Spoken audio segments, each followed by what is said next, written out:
Hey guys, we are live. I am Laura Sosa, and I want to talk to you guys today about real sugar versus fake sugar and the health effects of both. This is something that's really important to understand in our diets, and it's something that I'm really passionate about educating people on.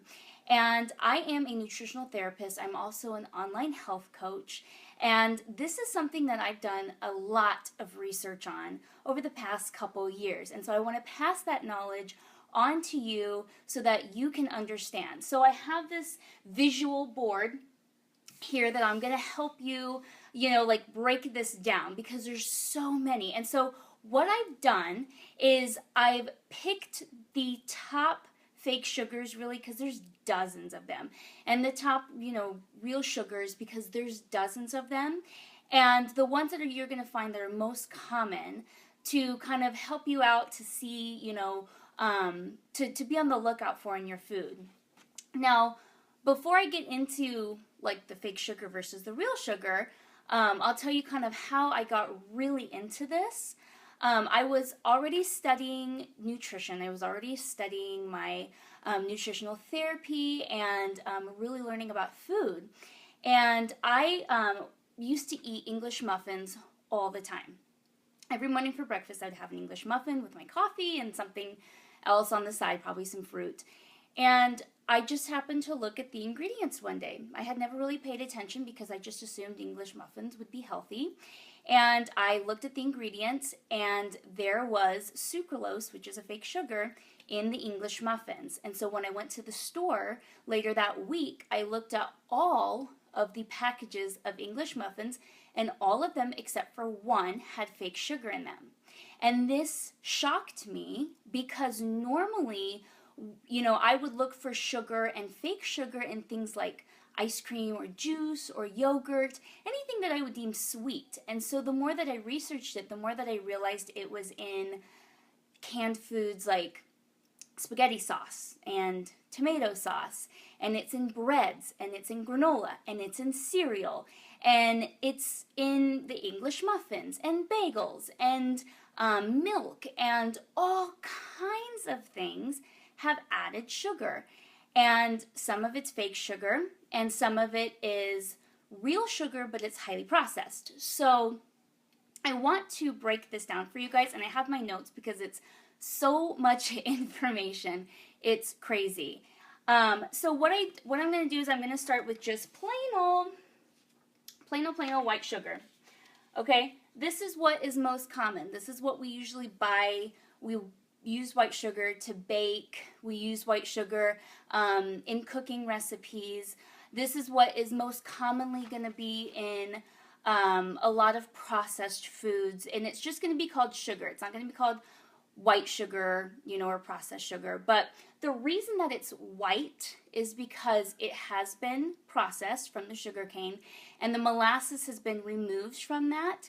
And so it turns it white, because if you actually see sugar, it's not actually white. It's more brown because it has molasses in it. But processed sugar, refined sugar, white sugar has the molasses removed. It's also known as sucrose, not to be confused with sucralose. So sucrose is another name for sugar.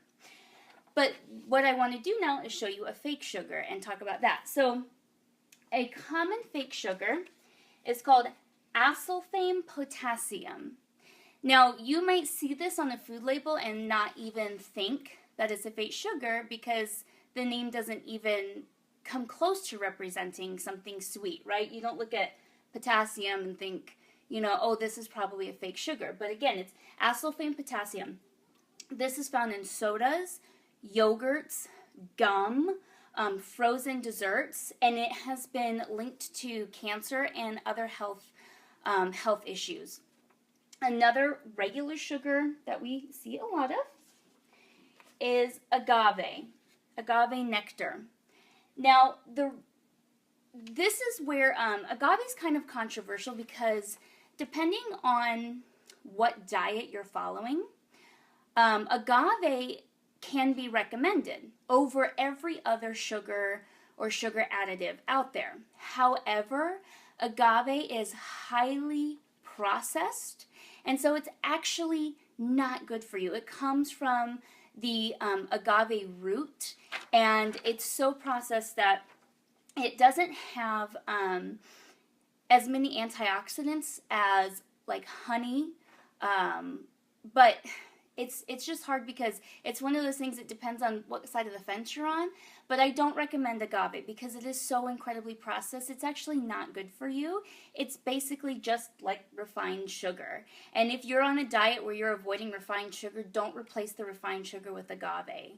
So it's kind of one of those things again where depending on what side of the camp you're on, you might disagree with me, but I personally never recommend agave to anybody because it is so processed and there's no health benefits of it. The next fake sugar that I'm going to show you guys that you've probably heard of is aspartame. This is another really, really common fake sugar, and a fake sugar is a sugar substitute that has been, it's usually derived from something natural, but it's been chemically altered. And so that's why it's fake, because it's chemically altered. And we all know that if you're eating clean or if you're eating stuff from the ground, it's not chemically altered, it's not fake, right?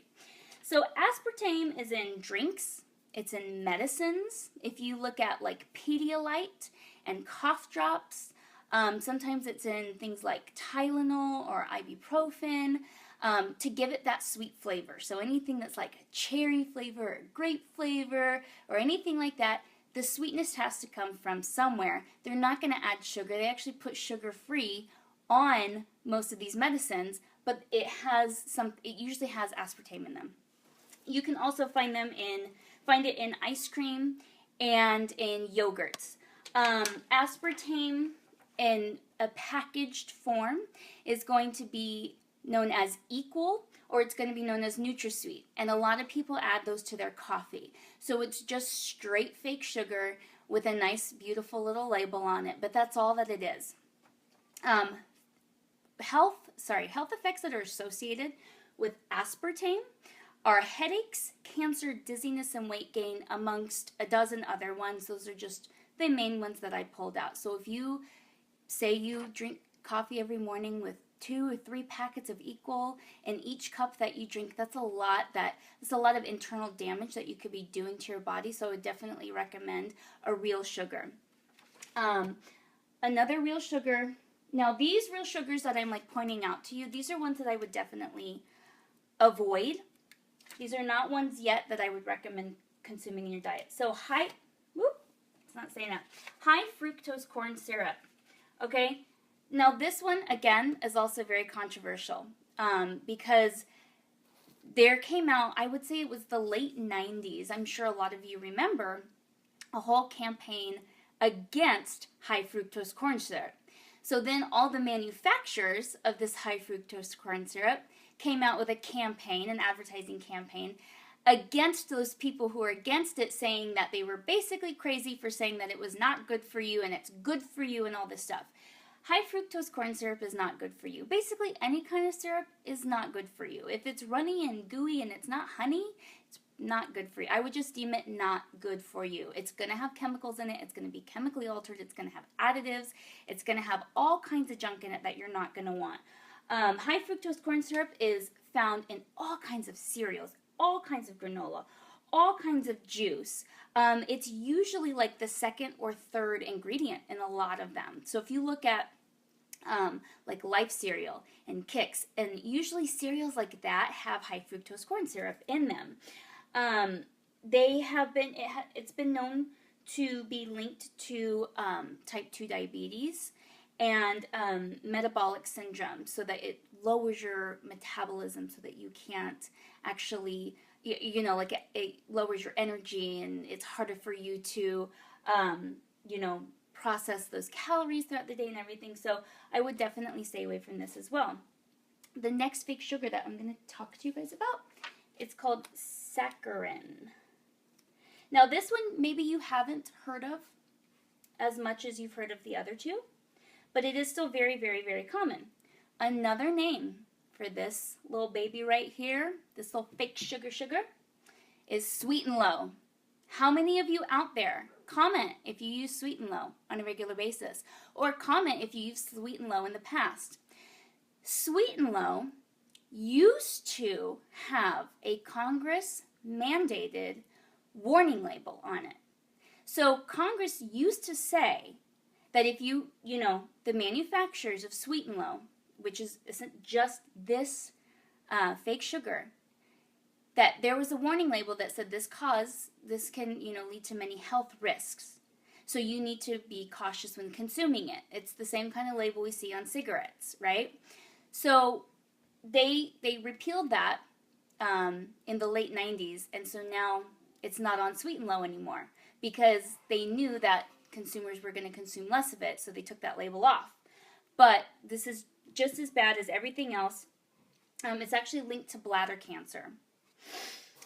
So the last real sugar that I'm going to put on here that I would not recommend you consume, it's like kind of between both a real and a fake sugar, is sugar alcohol. So it's basically taking real sugar and chemically altering it so that it's a 0-calorie sugar substitute, and it's replacing a lot of sugar in foods that are sweet so that they can actually package them to say sugar-free. But it still has, if you flip over and you look at the label, it still has sugar alcohol in it. The last fake sugar that I'm going to show you guys is sucralose. Now this one is really common. Sucralose is a fake sugar that a lot of people know, a lot of people hear of, a lot of people, they know to watch out for this one. But the problem is, it's been deemed as it doesn't cause health risks because it's not linked to cancers, but it's linked to a gamut of other health effects. And so everything from like bloating and gas and diarrhea, it's hard to lose weight, it's hard to it fogs your brain, like just now, right? All kinds of things. And it also reduces the healthy gut flora that you have. So if you consume a lot of sucralose, it actually reduces a lot of that healthy gut bacteria, which can cause all the additional stomach problems, right? So what sugars should you consume if you're going to consume sugar, right? We have all of these right here, and these are just a few. So if you're looking at all of these and you're like, well, what can I consume? There's two that I recommend. If you're baking, if you're cooking, if you're eating oatmeal and you want to add something, if you're drinking coffee and you want to add something, here's what I recommend that you actually can have in your diet. The first is raw honey.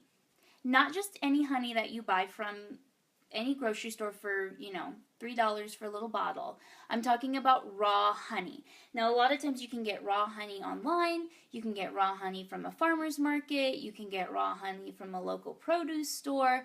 Any kind of raw honey, it's awesome for you.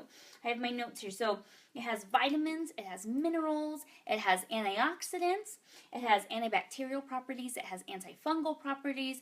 There's so many health benefits of raw honey. I'm not even going to list them all right now. You can look it up. But it's awesome for you. This is one sugar option that I recommend that you can have. The last sugar option that I recommend that you can have is organic sugar. I buy organic sugar to bake with. Yes, it is a little more expensive, but in the grand scheme of things, I'm not doing that much baking. And so to me, it's beneficial. The pros outweigh the cons. Organic sugar does not mean that it's not processed or it's not manufactured. What it means is that it has less pesticides in it because of the way that the sugarcane is grown, and it has less processing when it's turned into the sugar granules. So whereas with the white sugar, the molasses is removed and it makes it that pure white and it's refined and it's overprocessed, organic sugar is generally, it has a brown tint and it's a little bit thicker, it's a little bit heavier.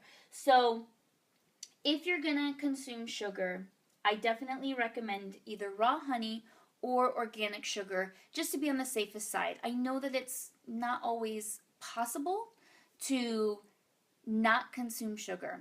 I know that it's in everything, and especially this time of year during the holidays, right? We have, sugar is everywhere, and we're all baking and we're all cooking and we're all preparing for the holidays. So if you are going to be baking something, then definitely try to stick with one of these two options and try to stay away from these options, because this is going to be more beneficial for you in the long run. So I hope that helped you. And what I want you to do right now is comment below, go in your kitchen. Okay, this is your call to action.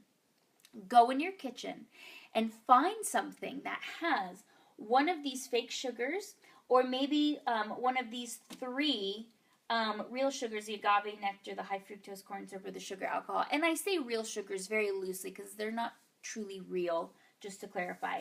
But find something in your kitchen with one of these that might shock you, and comment below with either a photo or just tell me what you found in your kitchen, because I want to know what you have found from this video to be helpful and what is kind of an eye-opener for you.